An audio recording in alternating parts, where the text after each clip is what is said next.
In this video, I'll show you how you can recreate the latest Nike ad on Final Cut Pro.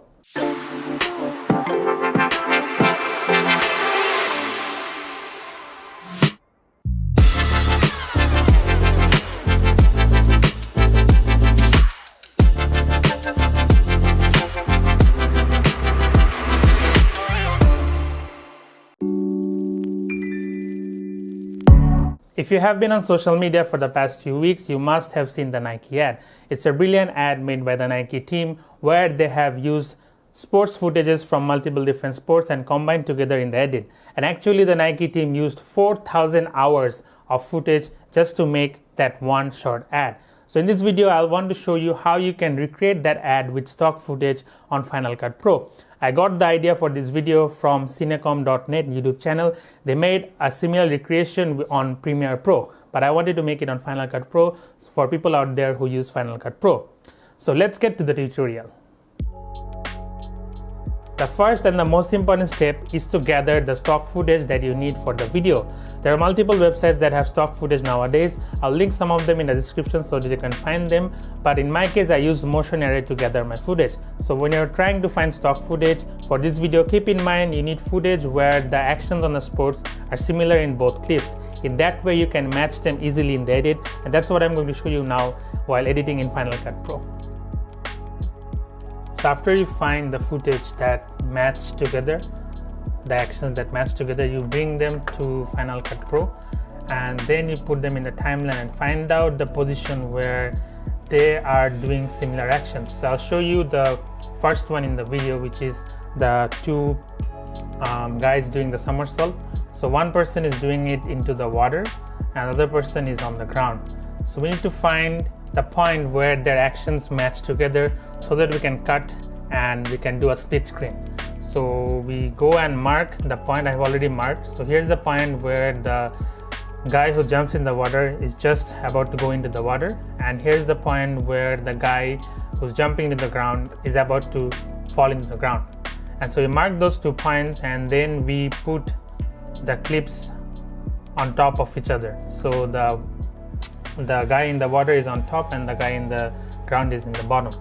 And the next step is pretty simple. So we have found out where the actions match together, and now we just crop so that it looks like the guy who's jumping onto the ground, he is jumping into the water. So you can have a smooth, seamless transition.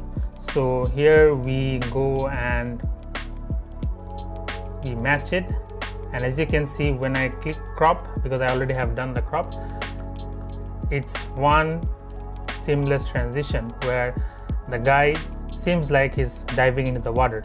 And one of the things you need to keep in mind is the pace of the video. So in some cases, the video might need to be slowed down or need to be made a bit faster to match the actions. In my case, I was lucky that both of them were kind of in a similar pace. So as you can see, it turns out into a seamless transition from the top to bottom.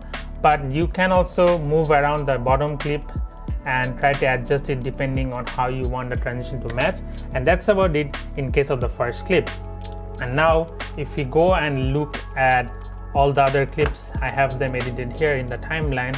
The ones where you can see actions between the pool table and the golf ball, it was more easier to edit because you just had to align the balls side by side from one part to the other part and make a split screen. So that's how it became smooth. Similar with the football. So the girl with the tennis, she's shooting the ball and the guy is catching the ball. So it's more easier because we find the point where they meet in the split screen and then we just cut it out. And then also here where the guy is jumping with his motorbike, and then on the other side this person is diving in the water. So you find the point where they match and you split the screen. And finally, where they're running, in case of running, find 2 clips where they're running and you split the screen where you can align them together. In this case, you see the knee. I use the knee of the person to find the spot where I can align both the clips together. I scaled it up and then I matched them together. So as you can see, it's pretty simple to get different clips and make it into a one seamless transition. So that is how you can recreate the Nike ad on Final Cut Pro. So if you do decide to make something with this kind of edit, let me know in the comments below, link me to that video, and I hope this tutorial has helped you out. And if you're interested to know how to make better thumbnails for YouTube videos, you can watch this video of mine where I go through how I make the thumbnails for my videos, and I hope I'll see you in that video.